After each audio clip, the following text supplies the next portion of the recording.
මේ කවුද මේ? ඔය කවුද කියලා මන් දන්නේ නැහැ. මං කොහොමද දන්නේ? දන්නේ මං දන්නවා. ඉන්නකෝ මම නම්බරේ තියෙනවා කෝල් එකක් අරන් බලන්න. හරි කෝල් ගන්න දෙයක් නැහැ මේ. ඔය ඉන්නේ අර සඳුනිනේ. සඳුනි? ඔයා කොහමද එයාව දන්නේ? නම විතරයි දන්නේ මං එහෙම දන්නේ නෑ ඉන්නකෝ මං එයාගෙන් අහලා බලන්න. හරි කෝල් ගන්න එපා. ඔය මගේ එක්ස් කෙනෙක්. එක්ස් කෙනෙක්? ඒ කාලේ හොඳටම ලව් එක නැගලා යන්න ඇති නේද? නෑ එහෙම ලොකුවට නැගලා ගියේ නෑ. ෆෝන් එකෙන් විතරයි කතා කරෙත්. එකපාරක්වත් හම්බෙලා නැද්ද?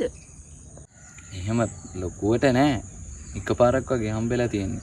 මං හිතන්නේ ඔයාලට මතක නෑ. ඉන්නකෝ මං කෝල් එකක් අරන් අහලා බලන්න. හරි ඇති දැන්. ඔය ඉන්නේ සඳුනි. කලින් මගේ එක්ස් අටපාරක් හම්බුණා. අවුරුදු දෙකක් ලව් එක තිබ්බා. හරි බබා ඒකට කමක් නෑ මං නිකන් ඇහුවේ. මටත් එක්ස්ලා 3 දිනෙම ඉඳලා තියෙනවා. පුංචි සිතේ පුංචි සිනාවිල් ලිපනෙල්ලි රන්තු කෙසි හදවිලා